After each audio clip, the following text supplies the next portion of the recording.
ప్రభువా, నీ ఘనమైన నామానికి స్తుతులు స్తోత్రాలు చెల్లిస్తున్నాం.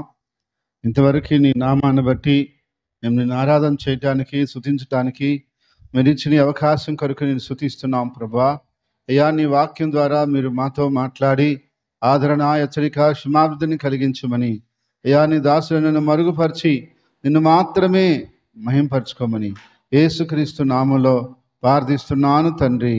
ఆమేన్. హల్లెలూయా, హల్లెలూయా. దేవుని నామాన స్తోత్రాలు. కూడా వచ్చిన మీ అందరికీ ప్రభు నామమున వందనాలు. మనం కొద్ది నిమిషాలు దేవుని వాక్యాన్ని భయభక్తులుగా ధ్యానం చేసుకుందాం. అందరూ బైబిల్ తీసుకోండి. దేవుని మాటలు మనం శ్రద్ధగా ఆలకిద్దాం. ఆది కాండము, అది నిర్గమాకాండము 2వ అధ్యాయం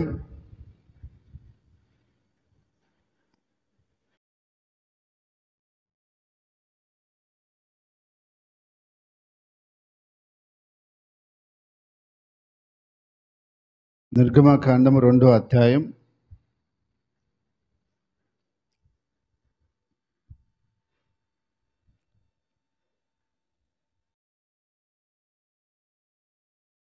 7వ వచనం చూద్దాం. అప్పుడు వాని అక్క ఫరో కుమార్తెతో, నీ కొరకు ఈ పిల్లవాడిని పెంచుటకు నేను వెళ్ళి ఎబ్రీసుల్లో ఒకదాన్ని పిలుచుకొని వస్తున్నా అనను. అందుకు ఫరో కుమార్తె, ఆ చిన్నది వెళ్ళి ఆ బిడ్డ తల్లిని పిలుచుకొని వచ్చును. ఫరో కుమార్తె ఆమెతో, ఈ బిడ్డను తీసుకొని పోయి నా కొరకు వారిని పాలిచ్చి పెంచుము, నేను నీకు జీతం ఇచ్చుదునని చెప్పగా, ఆ స్త్రీ ఆ బిడ్డను తీసుకొని పోయి పాలిచ్చి పెంచును.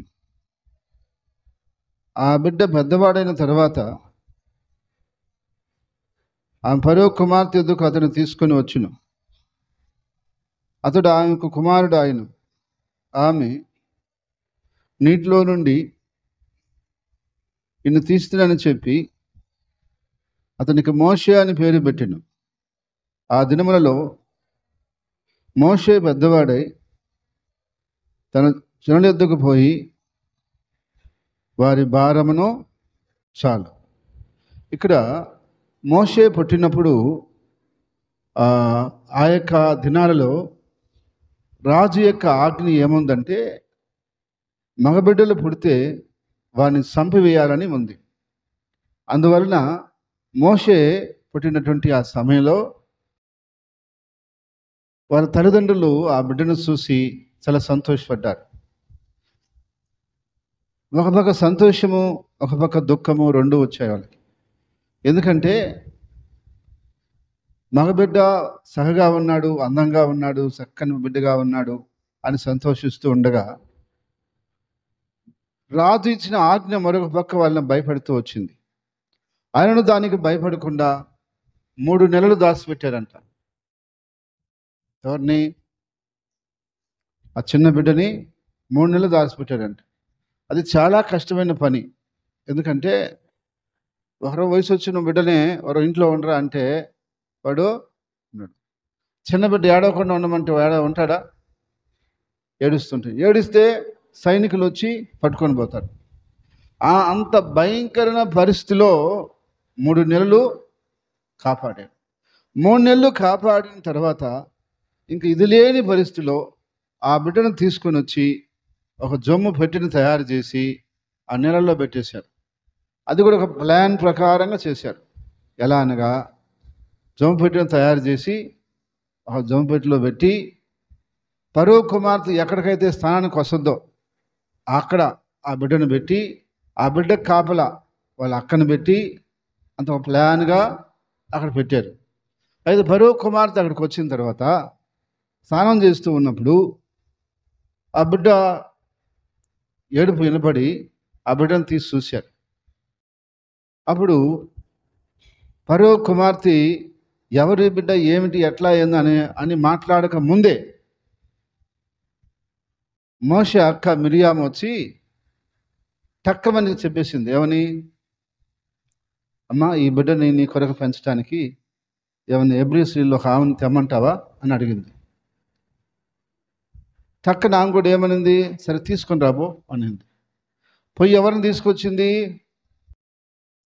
బిడ్డ తల్లినే తీసుకొచ్చింది. బిడ్డకి ఎవరు తల్లో అంటే మోషే తల్లినే తీసుకొని వచ్చింది.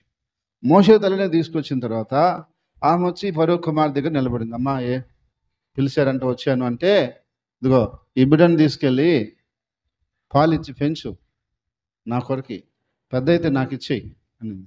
సరే అమ్మా అని. నీకు జీతం కూడా ఇస్తాలే అనింది. ఎవరికి? తల్లికి. అప్పుడు జీతం కూడా సరే అమ్మ అట్టే అమ్మ అని చెప్పి ఆ బిడ్డను తీసుకుని ఆ తల్లి వెళ్ళిపోయింది. అయితే ప్రతి నెల ఆ తల్లికి జీతం వస్తుంది. ఆ తల్లి బిడ్డ ఆ తల్లికాడే ఉన్నాడు. చూడండి, దేవుని యొక్క ఆశ్చర్యమైన కార్యం ఏంటంటే, బిడ్డ తల్లి చేతిలోనే ఉన్నాడు, తల్లిపాలే తాగుతున్నాడు, బిడ్డను పెంచినందుకు జీతం కూడా వస్తుంది. ప్రపంచంలో ఎవరికి ఇలాంటి ఆఫర్ ఉండదు. ఏంటి? ఆమె బిడ్డకి ఆమె పెంచితే ఆమెకే డబ్బులు ఇచ్చి, ఎవరికి? ఇప్పుడు వాళ్ళ బిడ్డను వాళ్ళు పెంచుకోవటం వాళ్ళ బాధ్యత. దానికి ఎవరు డబ్బులు ఇవ్వరు. ఇస్తారా? మీకు ఎవరైనా ఇచ్చారా మీ బిడ్డలు పెంచినప్పుడు? ఎవరు? కానీ ఈమెకు వచ్చిన ఆఫర్ ఏంటంటే, బిడ్డని పాలిచ్చి పెంచినందుకు జీతం కూడా ఎవరికి? ఈ యొక్క మోషే తల్లికి.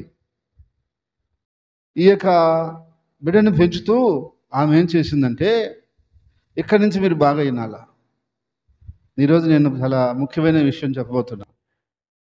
ఆ బిడ్డని పాలిచ్చి కాకుండా ఆ బిడ్డని దేవుని యొక్క విషయాలతో పెంచింది. హల్లెలూయా. దైవికమైనటువంటి విధానంలో పెంచింది. దేవుని భారంతో పెంచింది. దేవుని ఆలోచనతో పెంచింది. ఆ యొక్క బిడ్డ పెరిగి పెద్దవారైన తర్వాత ఆ బిడ్డకి ఏమనిపించిందంట? తన ప్రజల యొద్దకు పోయి వారి భారాన్ని చూడాలనిపించిందంట. హల్లెలూయా, హల్లెలూయా. ఎందుకు అలా అనిపించింది అంటే, ఆ తల్లి చిన్నప్పటి నుంచి ఎలా పెంచుతూ వచ్చింది అంటే, పాలు మాత్రమే ఇవ్వలామి. మనం ఏం చేస్తాము? పాలతో కూడా కొంచెం బూస్టు, హార్లిక్స్ వేసి ఇస్తాం కదా. ఆమె ఏం చేసింది? కొన్ని దైవికమైన లక్షణాలు కూడా వేసి ఇచ్చింది. హల్లెలూయా, హల్లెలూయా. ఆ లక్షణాలు మోషేలో వంటబట్టినాయి. మోషేలో వంటబట్టినందువలన పెద్దవాడు అవగానే యాడికి పోవాలనుకున్నాడు? తన ప్రజల యొద్దకు పోయి వారి భారాలను చూడాలని అనుకున్నాడట. పెద్దవాడు అయిన తర్వాత ఏమనిపిస్తుంది చెప్పండి? యవనస్తులు అయిన తర్వాత వాళ్ళకి ఏమనిపిస్తుంది? అట్టా తిరుగుదాం, ఇట్టా తిరుగుదాం, అక్కడికి పోదాం, ఇక్కడ పోదాం, అవి చేద్దాం, ఇది చేద్దాం అని ఈ రకమైనటువంటి ఆలోచనలే ఉంటాయి సహజంగా ఏ పిల్లవాడికైనా సరే. కానీ మోషే జీవితంలో ఏం జరుగుతుందంటే, దానికి భిన్నముగా జరుగుతుంది. ఏమిటి? పెద్దవాడైన తర్వాత తన ప్రజల యొద్దకు పోయి వారి భారాలు చూసి ఏదన్నా తన వల్ల ఆయన చేయాలి అనుకున్నాడట. దీని అంతటికి కారణం మోషే తల్లి. మోషే తల్లి మనకు కనపడదు, కానీ ఆమె చేసిన పని మాత్రమే కనిపిస్తుంది. హల్లెలూయా. ఏం కనిపిస్తుంది? మోషే తల్లి మనకి కనబడదు. ఎందుకంటే ఆమె ప్రత్యక్షంగా ఆమె క్యారెక్టర్ గురించి ఏం లేదు, కానీ ఆమె చేసినటువంటి విషయం మాత్రము చాలా అంతర్గతంగా గొప్పగా ఉంది. అందువలన దేవుని యొక్క వాక్యాన్ని బట్టి మనం చూస్తే, ఈరోజు మన బిడ్డలకు కూడా మనం చేయవలసిన పని ఏమిటి, మనం నేర్పించాల్సిన విషయం ఏమిటి, మనం వాళ్ళకి చెప్పాల్సిన విషయం ఏమిటి అనే విషయాన్ని మనం ఒకసారి దీన్ని బట్టి ఆలోచన చేయాలి. ఎందుకంటే బిడ్డలకి చిన్న వయసు నుంచి తల్లిదండ్రులు నేర్పినట్టు వాళ్ళు పైకి వస్తారు, నేర్చుకుంటారు. అయితే పెద్దవాళ్ళు అయిన తర్వాత వాళ్ళు నేర్చుకున్న దాన్ని బట్టి వాళ్ళ దిశగా ప్రయాణం చేస్తారు, వాళ్ళ దిశగా నడుచుకుంటారు. అందుకని మోషే తల్లి లాంటి తల్లిలుగా మనం కావాలి. మన బిడ్డలు కూడా రేపు దైవికమైన బిడ్డలుగా మారాలి. రెండో విషయం చూద్దాం. రూతు గ్రంథము మొదటి సమూయేలు మొదటి అధ్యాయం. మొదటి సమూయేలు గ్రంథం తీసుకో.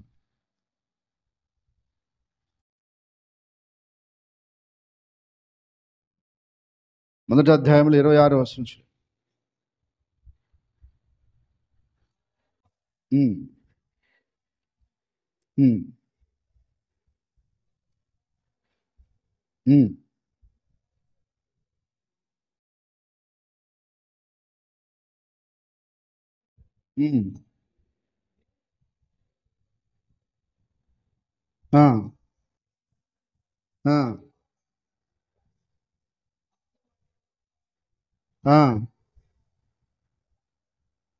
చూడండి, ఇక్కడ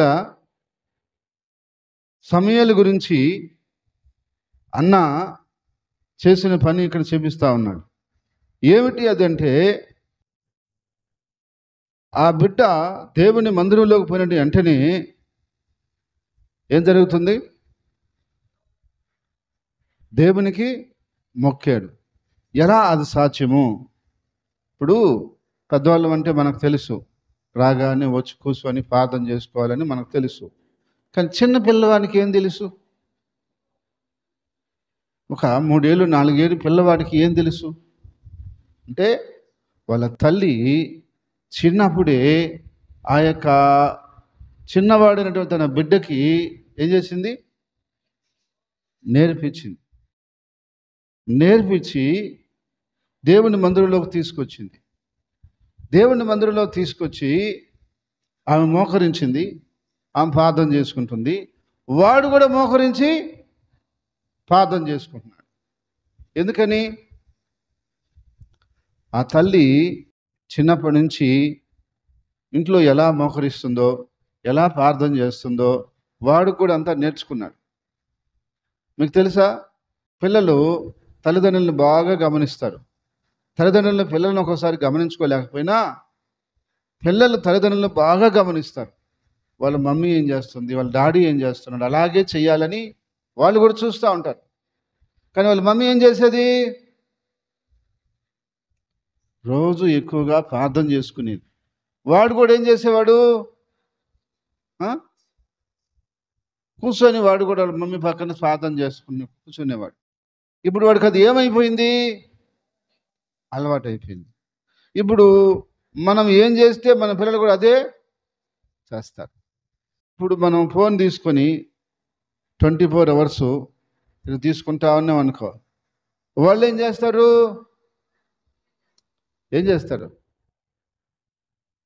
ఫోనే చూస్తారు.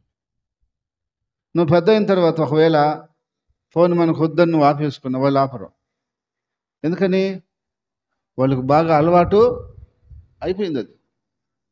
అందుకని వాళ్ళు కాదు మారాల్సింది, ఫస్ట్ మనమే మారాలి. హల్లెలూయా. ఎవరు మారాలా? మారాల్సింది ఎవరా? పిల్లల, తల్లిదండ్రులు. ఎందుకంటే వాళ్ళు మనల్ని బాగా గమనిస్తూ ఉంటారు, మనం చేసే పని బాగా చూస్తూ ఉంటారు. వాళ్ళు అంటే మనం అనుకుంటాం వాళ్ళకి అంత తెలివి లేదని, వాళ్ళకి చాలా తెలివి ఉంటుంది. చిన్నపిల్లలు చాలా తెలివిగల వాళ్ళు అన్నీ పట్టేస్తారు అట్లాగే చూసినట్టు. అందుకని వాళ్ళ ముందర మనం ఎంత జాగ్రత్తగా ఉంటే అంత మంచిది. ఒకరోజు బర్మా దేశానికి ఎడోరామ్ అనుకుంటా ఆయన పేరు, కొంచెం నాకు బాగా గుర్తు రావట్లేదు. ఆయన చిన్నప్పుడు స్కూల్కి వచ్చేటప్పుడు వాళ్ళ నాన్న కనపడేవాడు కదంట. ఇంట్లో రోజు డౌట్ వచ్చేదంట, నేను నిజదలికి మా నాన్న ఉండటం లేదే, ఎక్కడికి పోతున్నాడు అని రోజు వాళ్ళ అమ్మని అడిగాడంట. అమ్మా, రోజు నాన్న నాకు కనపట్లేదు నిజదలికి, ఎక్కడికి వెళ్ళిపోతున్నాడు అంటే, ఎక్కడికి వెళ్ళలేదురా, పక్క రూమ్లో ఉన్నాడు. పక్క రూమ్లోనే ఉన్నాడా? అయితే ఏం మాటలు లేవు, శబ్దం లేదు, నాకు కనపట్లేదు, వినపట్లేదు, ఏం చేస్తున్నాడని చెప్పి చిన్నగా పోయి కిటికీ తీసి పక్కన ఇలా చూశాడంట. అవి చూడగానే వాళ్ళ నాన్న ప్రార్థన చేసుకుంటా ఉన్నాడు. హల్లెలూయా, హల్లెలూయా. ఏం చేసుకుంటున్నాడు? ప్రార్థన చేసుకుంటున్నాడు. అది చూశాడు వాడు, ఆ పిల్లవాడు. చూసి వాడి లోపల కూడా ఏం కలిగిందంటే, ఒరే మా నాన్న రోజు ఈ విధంగా ప్రార్థన చేస్తున్నంటే ఇది ఏంటో అనుకొని వాడు ఆలోచన చేసి వాడి మైండ్లో కూడా వచ్చేసింది అది. ఏమని? ఆ పిల్లవాడి మైండ్లో కూడా వచ్చేసింది, నేను కూడా ప్రార్థన చేసుకోవాలని. అప్పుడు అతను ప్రార్థన చేసుకొని దేవుళ్ళు ఎదుగుతుండగా అతనికి దేవుని భారం కలిగింది. బర్మా దేశానికి వెళ్ళి మిషనరీగా బర్మా దేశంలో అనేకుల్ని మార్చాడు ఆయన. హల్లెలూయా. ఎవరిని చూశాడు? వాళ్ళ నాన్నను చూశాడు. వాళ్ళ నాన్న ఒక రూమ్లో చేరి ఒక మందు బాటలు తెచ్చుకొని దాన్ని కొట్టుకొని తిట్టుకొని నీళ్ళు పోసుకొని కలుపుకొని తాగుతున్నాడు అనుకోండి.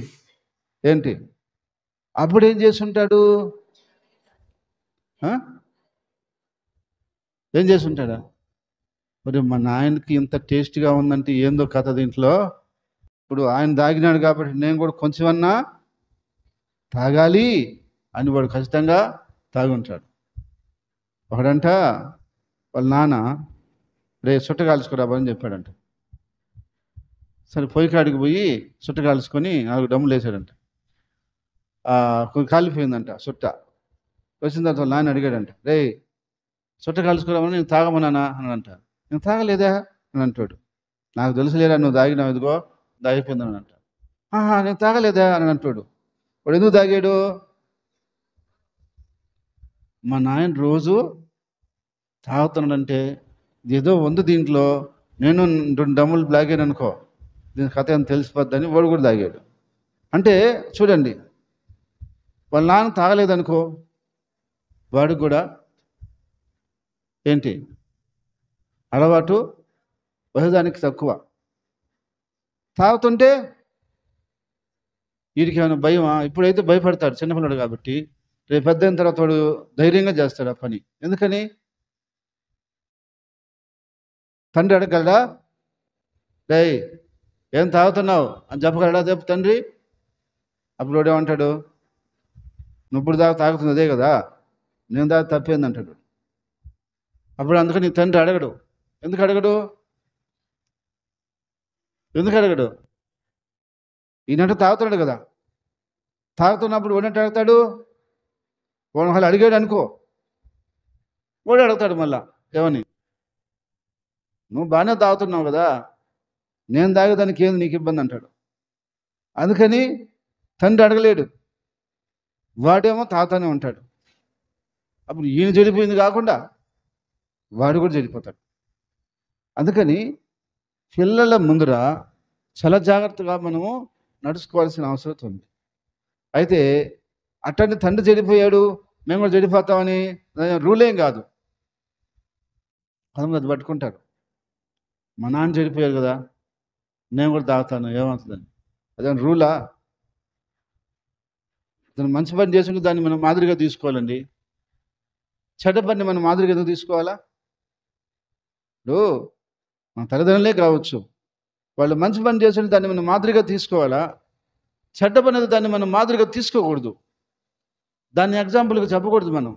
ఎందుకని? వాళ్ళు చేసింది చెడ్డ, దాన్ని మనం ఎందుకు మాదిరిగా తీసుకొని వాళ్ళలాగా చేయాలనుకోవాలి? మరి వాళ్ళు ఇలా చేసి తెలియక నష్టపోయారు. మనమన్నా బుద్ధి తెచ్చుకొని జాగ్రత్తగా ఉండాలా అని జ్ఞానం తెచ్చుకోవాలి. హల్లెలూయా. కొంతమంది అట్టు కాదు, తల్లిదండ్రులనే మేము ఫాలో అవుతాం, వాళ్ళు చేసినట్టే మేము చేస్తామని వాళ్ళు చేసిన తప్పులు కూడా ఫాలో అవుతారు. అలాంటివి మనం చేయకూడదు. ఇది నేను యవనస్తులైన బిడ్డలకు చెప్తున్నాను మాట. అలాంటివి మనం చేయకూడదు. తల్లిదండ్రులతో నేను చెప్పే మాట ఏంటంటే, తల్లిదండ్రులైన మీరు మీ బిడ్డల దగ్గర చాలా జాగ్రత్తగా ప్రవర్తించాల్సిన అవసరం ఉంది. ఎక్కువ గొడవలు కూడా వేసుకోకూడదు వాళ్ళ ముందర. అది కూడా ప్రాబ్లమే. వాళ్ళు గొడవలు నేర్చుకుంటారు. ఒక తల్లికి 3 కూతుర్లంట, 3కి పెళ్లి చేసిందంట. 3 ఇంటికి వచ్చేసారంట. మీకు ఏమో పోయే కాలం వచ్చిందా ఈ పని చేశారని అడిగిందంట. ఎందుకు మీరు పోయిన కాడ ఉండకుండా వచ్చేస్తున్నారు, ఏం జరిగింది అసలు అంటే, ఏముంది మా ఆయనతో మేము గొడవ వేసుకున్నాము, ఆయన గొడవ వేసుకుంటుంటే వద్దని తరిమేశారన్న. నేను గొడవ వేసుకోవద్దని చెప్పాను కదా మీకు, పోయినప్పుడల్లా చెప్తున్నాను కదా, మళ్ళీ ఎందుకు వేసుకుని అంటే, నువ్వు రోజు మా నాయనతో వేస్తలా ఏం చేస్తుందంట, రోజు వాళ్ళ నాయనతో ఆమె గొడవ వేసేది. వీళ్ళు ముగ్గురు బాగా చూస్తా వచ్చారు. ఎప్పటి నుంచి? చిన్నప్పటి నుంచి చూస్తా వచ్చారు. వీళ్ళు పెద్ద వీళ్ళకి వివాహాలు అయినాయి. ఇప్పుడు వాళ్ళ భర్తలు కూడా ఏదైనా చిన్న తేడాలు ఇబ్బందిగా అనిపిస్తే వీళ్ళు అన్నీ ఏం చేస్తున్నారు, గొడవ చేస్తున్నారు. నేను గొడవ వేసేదానికి వాళ్ళు ఇంత పెద్ద గొడవ నాయన రాక్షసులాగా ఉంది, ఈ మనిషిని తరివేస్తున్నారు. అప్పుడు వాళ్ళ అమ్మని అడిగితే వాళ్ళ అమ్మ అప్పుడు తెలుసుకుందంట, తప్పు నాదేనో, ఎందుకని నా బిడ్డల ముందర నేను అట్లాగా చేసి ఉండకూడదు. ఇప్పుడు నేను చేసిన తప్పు నా బిడ్డలు కూడా అలాగే ఫాలో అయ్యారు అని ఆ రోజు ఆమె గ్రహింపు వచ్చింది. కానీ అప్పటికే నష్టం జరిగిపోయింది కదా, అప్పటికే నష్టం జరిగిపోయింది కదా. అందుకని పిల్లల ముందర గొడవలు వేసుకోవడం కూడా కరెక్ట్ కాదు. ఏదైనా విషయం ఉంటే ఎవరు లేనప్పుడు రహస్యంగా భార్యాభర్త ఇద్దరు మాట్లాడుకొని డిస్కషన్ చేసుకొని సరి చేసుకోవాలి. అది మూడవ కంటికి తెలియకుండా, హల్లెలూయా, మూడవ కంటికి తెలియకుండా.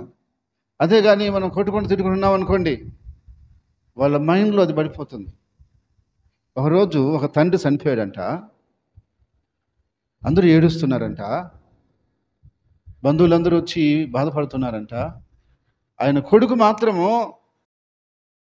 గమ్ము కూర్చోనంట. బంధువులందరూ వచ్చి, రే మీ నాన్న ఎత్తేస్తున్నారా, నువ్వు చూడబోరా, ఏం నీకు కొంచెం కూడా ఏడుపు రాలేదే, బాధ లేదా నీకంటే, నేను చూడండి పో, ఏం రా అని అంట. వాడు మా అమ్మని కొట్టి చంపినాడు, ఇప్పుడు చచ్చినాడు పని అన్నాడంట. అంటే వాడి ముందరనే వాళ్ళ అమ్మని వాడు ఏం చేస్తుండేవాడు, ఆయన భర్త ఎప్పుడు కొడతా తిడతా చంపుతా ఉండేవాడు. అది వాడి మైండ్లో పడిపోయింది. ఎవరి మైండ్లో? పిల్లవాడి మైండ్లో. తండ్రి చచ్చిపోయినా కూడా వాడికి ఏం రావట్లేదు, కనికరం రావట్లేదు, బాధ కలగట్లేదు. ఎందుకని? అదంతా వాడు చూసి వాడి మైండ్లోకి వెళ్ళిపోయింది. అందుకని పిల్లల ముందర చాలా జాగ్రత్తగా నడుచుకోవాల్సినటువంటి అవసరం ఉంది. మూడో విషయం చూద్దాం. తిమోతికి రాసిన పత్రిక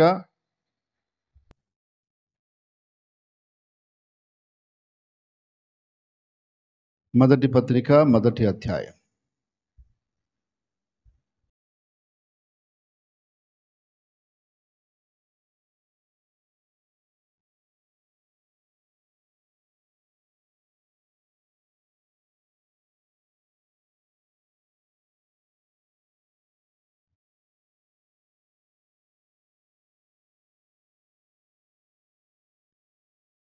సరే, రెండో పత్రిక మొదటి అధ్యాయం తీసుకోండి. రెండో పత్రిక మొదటి అధ్యాయం 3వ వచనం చదవండి.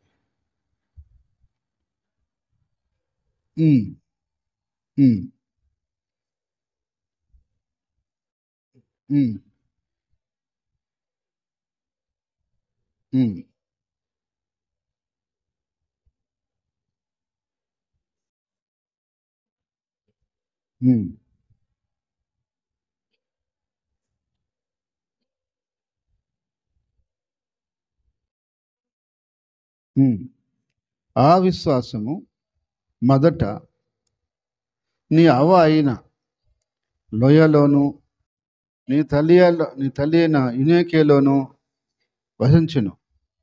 అది నీయందు సహా వహించినదని రూఢిగా నమ్ముతున్నాను.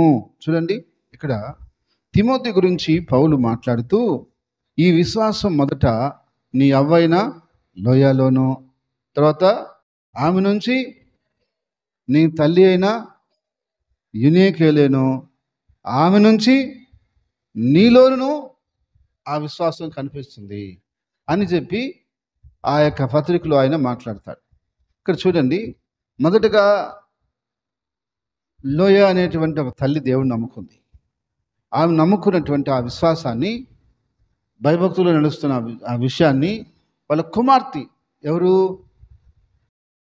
వాళ్ళ కుమార్తె చదివారు కదా, లోయ కుమార్తె యునేకే అనేటువంటి ఆమె అనుసరించింది. ఆమెలో ఉన్న ఆ విశ్వాసాన్ని వాళ్ళ కొడుకైనటువంటి తిమోతి అనుసరించాడు. ఇక్కడ చూడండి, తిమోతికి అంత గొప్ప పరిచారకుడు గల కాటానికి గల కారణం వాళ్ళ తల్లి విశ్వాసం అని చెప్తుంది బైబిల్. హల్లెలూయా. ఎవరి తల్లి విశ్వాసం? తిమోతి యొక్క తల్లి విశ్వాసం అని చెప్తా ఉంది.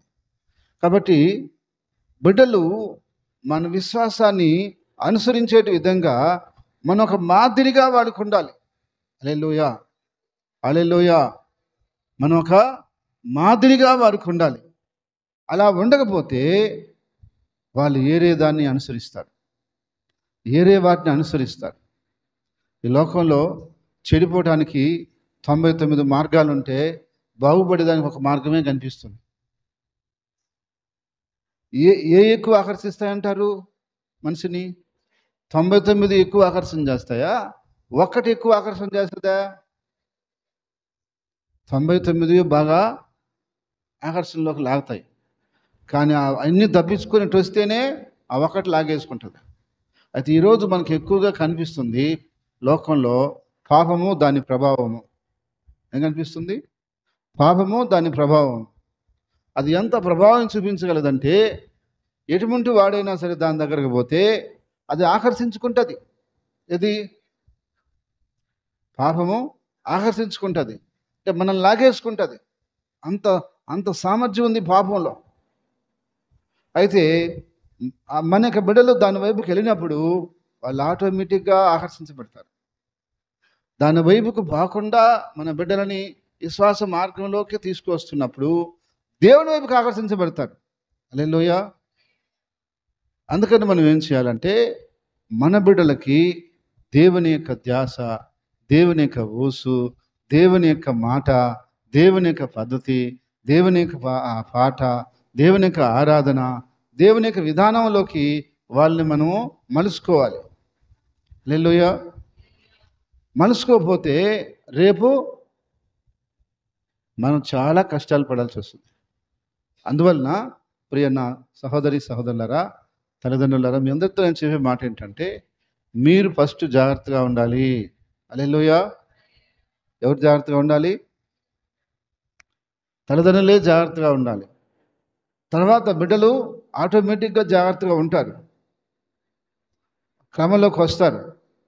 అయితే తల్లిదండ్రుల దగ్గర అది లేనప్పుడు బిడ్డలు కూడా కొద్ది రోజులకి రాదు.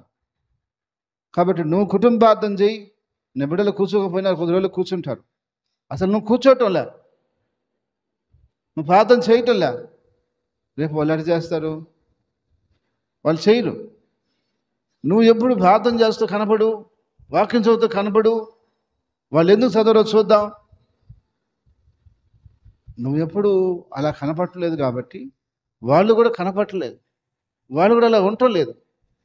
అందుకని దేవుని యొక్క వాక్యం చెప్తుంది, మనం సమయమును అసమయమును ఉపయోగించుకొని దేవునిలో నడుచుకునే దానికి ప్రయత్నం చేయాలి. లోకమంతా మాయ, అదంతా నటన, మోసం, ఏమి లేదు. ఒక ఆకర్షణ, అది అంతే. కాసేపు అలా ఉంటుంది, తర్వాత అంతా మోసమే.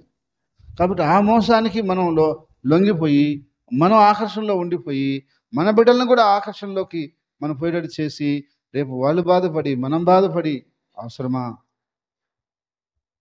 అవసరమా? అందుకని వాళ్ళు అలాంటి పరిస్థితిలో పోకుండాలంటే మనమే జాగ్రత్తగా ఉండాల్సిన అవసరం ఉంది. అయితే ఇంకొన్ని విషయాలు కూడా ఉన్నాయి. సమయాన్ని బట్టి ఇంకొక మాట చెప్పి ముగిస్తా.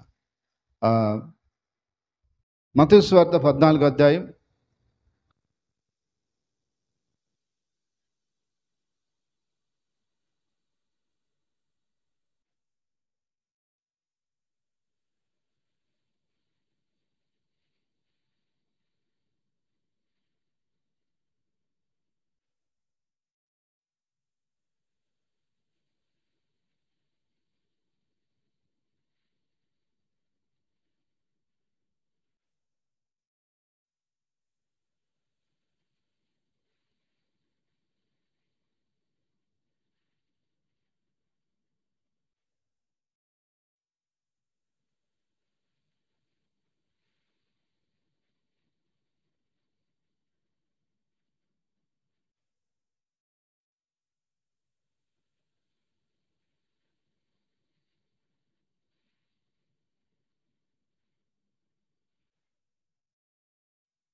దేవుని వాక్యంలో మనం గమనిస్తే ప్రభు ఇలా చెప్తా ఉన్నాడు.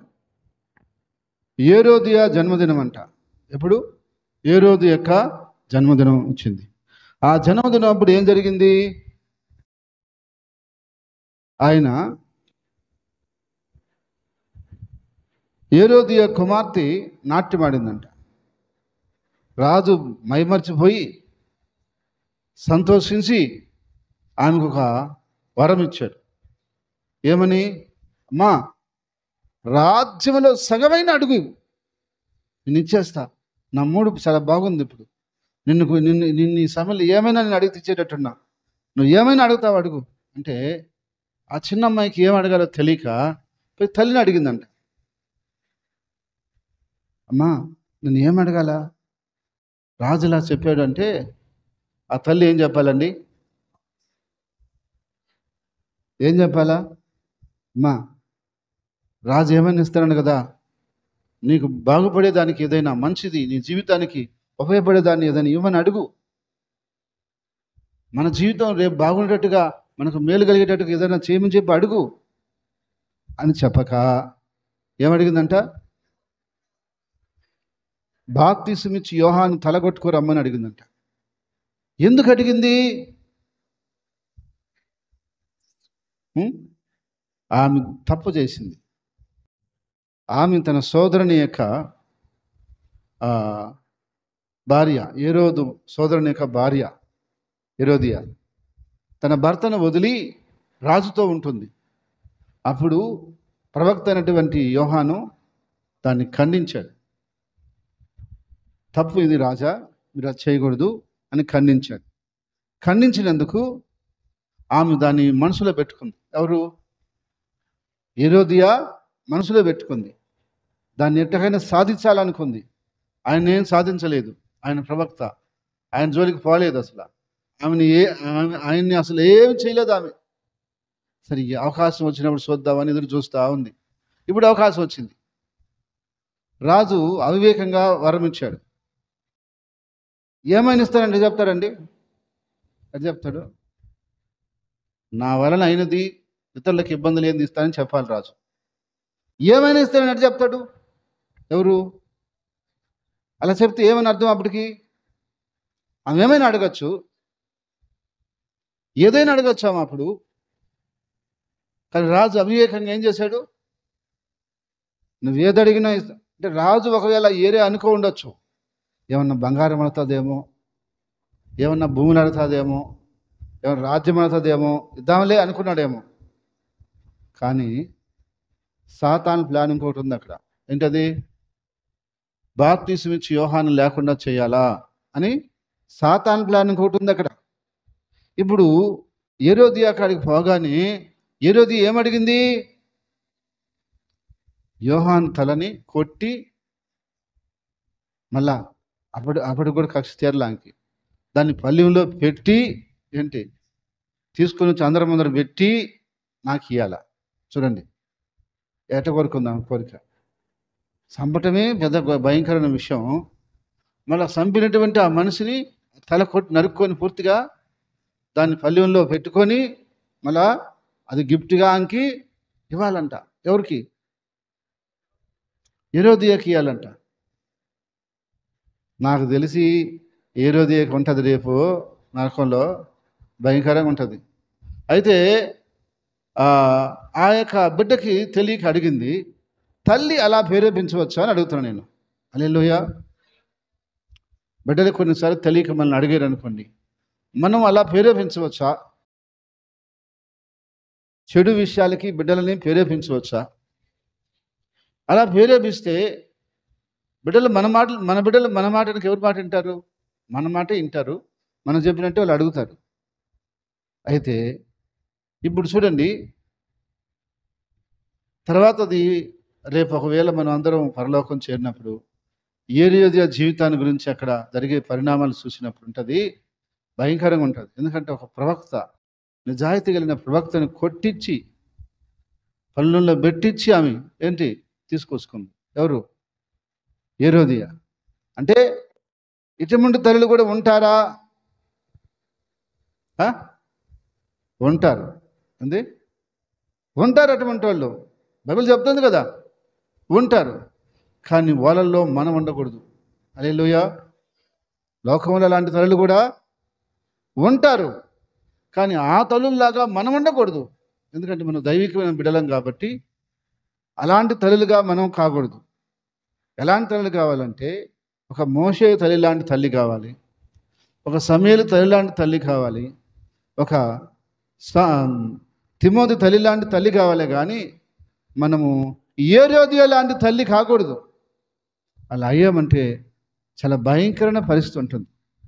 కాబట్టి ఈరోజు నా ప్రియ దేవుని బిడ్డలారా, 4 విషయాలే మీతో చెప్పాను సమయాన్ని బట్టి.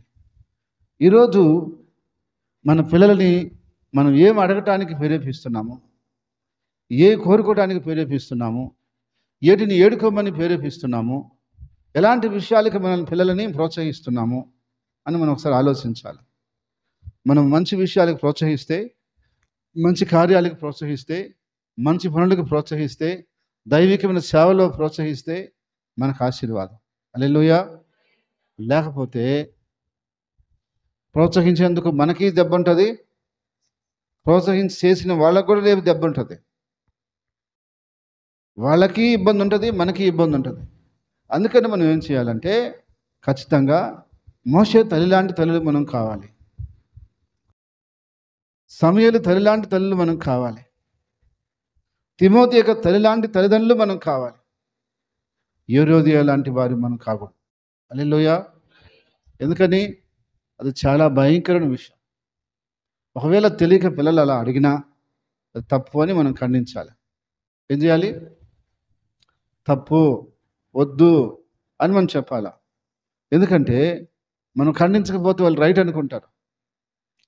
తప్పుని తప్పు అని చెప్పకపోతే తప్పు చేసేవాడికి అది రైట్ అనిపిస్తుంది. అవునంటారా కాదంటారా? వాడు తప్పు చేస్తున్నాడు, ఆ తప్పు అని వాడికి తెలియటం లేదు, మంచి అని చేస్తున్నాడు. అది నీకు తెలిసినప్పుడు తప్పు అని మనం అనకపోతే వాడు ఎలా చేస్తాడు? దాన్ని రైట్ అని కూడా చేస్తూ ఉంటాడు. రేపు లాస్ట్కి పతనం అయిపోయిన తర్వాత వాడు అడుగుతాడు, ఏమని? నాకు ఎవరైనా చెప్పుంటే నేను బాగుపడదును కదని. చివరిగా ఈ మాట చెప్పి ముగిస్తాను. అబ్రహాం లింకన్ను ఒకరోజు ఆ యొక్క దేశం యొక్క సైన్యాధిపతితో కూర్చొని వాళ్ళు మాట్లాడుకుంటున్నారంట. అప్పుడు ఆ సైన్యాధిపతి ఒక సిగరెట్ తీసి కాల్చుకుంటూ ఒకటి ఆయనకి ఇచ్చాడంట. అబ్రహాం లింకన్, మీరు కూడా కాలవండి సార్, చలిగా ఉంది, కాల్చుకోనండి. వద్దు అన్నాడంట. తర్వాత కాసేపు తర్వాత ముందు బాటలు ఓపెన్ చేసి 2 గ్లాసుల్లో పోసి ఒక గ్లాస్ ఆయనకి ఇచ్చాడంట. నేను తాగను అన్నాడంట. ఏంటి సార్, సిగరెట్ తాగమంటే తాగనన్నావు, ముందు తాగమంటే తాగనంటున్నావు, మీరు ఒక దేశానికి ప్రెసిడెంట్ సార్, మీరు ఎందుకు భయపడుతున్నారు, మీకేంటి అభ్యంతరం అన్నారంట. ఇప్పటి నుంచే కాదండి, నేను చిన్నప్పటి నుంచి తాగను అన్నాడంట. చిన్నప్పటి నుంచి తాగవా? నేను ఇంకా ఏదైనా ఆరోగ్యం బాగాలేకుండా వచ్చి మానేసామనుకుంటున్నానే. కాదయ్యా, నేను చిన్నప్పటి నుంచే తాగను అన్నాడంట. ఏంటి కారణం? చిన్నప్పుడే మా అమ్మ నా కాడ ప్రమాణం చేయించుకుంది. ఏమని? నాయనా, నువ్వు పెద్ద అయిన తర్వాత కూడా సిగరెట్ తాగనని చెప్పి ప్రమాణం చెయ్యి, మందు తాగనని నాకు ప్రమాణం చెయ్యని మా అమ్మ చిన్నప్పుడే నా కాడ ప్రమాణం చేయించుకుంది. కాబట్టి నేను చిన్నప్పటి నుంచి తాగను అన్నాడట. వాడు కన్నీళ్ళు పెట్టుకున్నాడు సైన్యాధిపతి. ఏమని? మీ అమ్మ లాంటి అమ్మ నాకుంటే ఎంత బాగుండు, నాకు అలా చెప్పేవాళ్ళు లేక నేను చిన్నప్పటి నుంచి ఎన్ని అలవాటు చేసుకొని ఇప్పటికి మానలేకున్నాను, వదలలేకున్నాను అని కన్నీళ్ళు పెట్టుకున్నాడంట. ఎవరు? ఆ సైన్యాధిపతి. ఎందుకని? అతనికి కూడా చెప్పుంటే మానేసున్నేమో, వదిలేసున్నేమో, కానీ చెప్పేవాళ్ళు లేరు. అందుకని తప్పు చేసిన వాడికి మనం చెప్పకపోతే అది రైట్ అనుకునే ముందుకెళ్తాడు. అయితే మనం తప్పు చేసినప్పుడు తప్పు అని మనం ఖండించాలి. మన బిడ్డల్ని మనం ఖండించకపోతే ఎవరు ఖండించలేరు. బయట వాళ్ళు ఎవరు ఎలా చెప్పగలుగుతారండి? బయట వాళ్ళు వచ్చి మనం ఎలా చెప్పగలుగుతారు? వాళ్ళు చెప్పలేరు. మనమే ఏం చేయాలి? వాళ్ళు తప్పుల్ని సరిదిద్దాల్సిన బాధ్యత మన మీద ఉంటుంది కాబట్టి మనం చెప్పాలి. అందుకని హేరోదియ లాగా మనము చెడు వాటికి ప్రేరేపించకూడదు, కానీ మంచి వాటికి మన బిడ్డల్ని ప్రేరేపించాలి. ఎవరైనా ప్రార్థన చేసుకో, బైబిల్ చదువుకో, కొన్ని పాటలు నేర్చుకో, ఇదిగో వాయిద్యాలు నేర్చుకో, లేకుంటే ఇదిగో ఈ మంచి పనులు చేయి, ఈ మంచి కార్యక్రమాలు చేయి అని మనం ప్రేరేపించాలి. అలా ప్రేరేపిస్తే వాళ్ళు ఏం చేస్తారు? మనకు మాట వింటారు. వాళ్ళు మన మాట వింటారు. విని వాళ్ళు నేర్చుకున్నారంటే రేపు భవిష్యత్తులో కూడా మనం తలుచుకుంటుంటారు. ఏమని తలుచుకుంటారు? నా తల్లిదండ్రులు నన్ను ఈ విధంగా పెంచారు, ఈరోజు నా జీవితం ఇంత ఆశీర్వాదకరంగా ఉంది అంతకంటే ఏం కావాలండి మనకి? హల్లెలూయా. ఒక తల్లికి తండ్రికి అంతకంటే భాగ్యం ఏముంటుంది? అందుకని మీరు ఎలాంటి తల్లిదండ్రులుగా ఉండాలనుకుంటున్నారు చెప్పండి. ఒకడు అంటున్నాడంట, మా అబ్బా తాగి వాడి నాశనమైంది కాకుండా వాడిని చూసి నేను నేర్చుకొని నేను కూడా నాశనం అయిపోయాను. వాడు ఆస్తిని బాగుంటేసాడు, నేను ఆస్తిని బాగుంటేసాను, రేపు నా బిడ్డలకి ఏమీ లేదు అని అంటాడంట. ఎవరు? ఒక కుమారుడు అంటున్నాడు. చూడండి, వాళ్ళ తండ్రిని ఎట్ట జ్ఞాపకం చేసుకోవాల్సి వచ్చిందాడు. అలా మన పిల్లల్ని మనకు జ్ఞాపకం చేసుకోవాల్సిన అవసరం వస్తుందేమో. రాకుండా మనం చూసుకోవాలి. హల్లెలూయా. రాకుండా మనము చూసుకోవాలి. అందుకని రేపు వాళ్ళు జ్ఞాపకం చేసుకుంటే మంచిగా జ్ఞాపకం చేసుకోవాలి. అలాంటి పరిస్థితుల్లో మనం నడుచుకుంటూ మన పిల్లల్ని నడిపిస్తూ ముందుకెళ్దాం. దేవుడు ఆ రీతిగా మనల్ని ఆశీర్వదించి నడిపించును గాక. ఆమేన్. ప్రార్థన చేసుకుందాం. ప్రేమగల తండ్రి, పరిశుద్ధమైన దేవా, నీకు స్తుతులు స్తోత్రాలు చెల్లిస్తున్నాం. ప్రభా, ఇంతవరకు మాతో మీరుండి చక్కగా మాట్లాడి ఉన్నారు, సూటిగా మాట్లాడి ఉన్నారు అయ్యా, యథార్థంగా మాట్లాడి ఉన్నారు. మా తప్పులు దిద్దుకొని మా పిల్లలు మేము నీ ఎదుట అయ్యా పరిశుద్ధంగా జీవిస్తూ మేము వర్ధిల్లటానికి సహాయం చేయమని యేసు నామమున ప్రార్థిస్తున్నాం తండ్రి. ఆమేన్.